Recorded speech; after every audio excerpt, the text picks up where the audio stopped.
একটি ছিল সুন্দর গ্রাম, আর সেই গ্রামে ছিল একটি ছেলে ও একটি মেয়ে। ছেলেটি মেয়েটিকে প্রচণ্ড ভালোবাসত, আবার মেয়েটিও ছেলেটিকে পাগলের মতো ভালোবাসত। আবার দুজন আল্লাহকেও ভয় করত, ভালোবাসত। তাই তারা হারাম সম্পর্ক থেকে বাঁচার জন্য বিয়ের কথা চিন্তা করলো এবং বাসায় জানালো। কিন্তু ছেলের বাসা থেকে কেরিয়ারের সত্য তথা নিজে প্রতিষ্ঠিত হবার জন্য জানিয়ে দিল। এখন উভয়ে আবার ঝুলন্ত অবস্থায় পড়ে গেল। কি আর করার, ছেলেটি আল্লাহর নিকট সমাধান চেয়ে দোয়া করতে লাগলো। আল্লাহ তাকে নিরাশ করলেন না।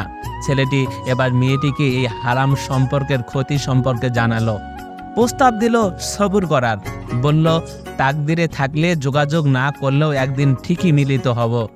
আল্লাহর অশেষ কৃপায় মেয়েটি প্রস্তাবে সম্মত হলো এবং সবুর করতে লাগলো।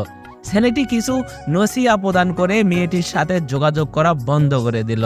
তারপর ছেলেটি তার বাবা মায়ের শর্ত অনুযায়ী কেরিয়ার গোছাতে লাগলো এবং হারাম থেকে বিরত থাকলো।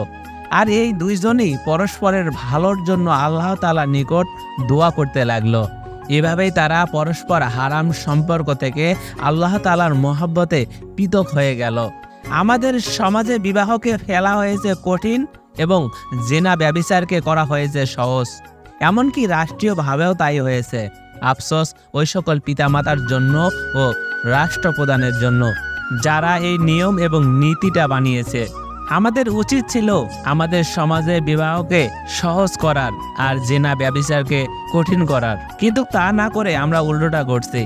আল্লাহ তাআলা আমাদের সবাইকে বোঝার তৌফিক দান করুন, আমিন। সবাই ভালো থাকবেন, সুস্থ থাকবেন। আর এই ছোট্ট গল্পটি কেমন হয়েছে তা একটি হলেও কমেন্ট করে জানাবেন। অবশ্যই একটি লাইক দিয়ে চ্যানেলটি সাবস্ক্রাইব করে যাবেন।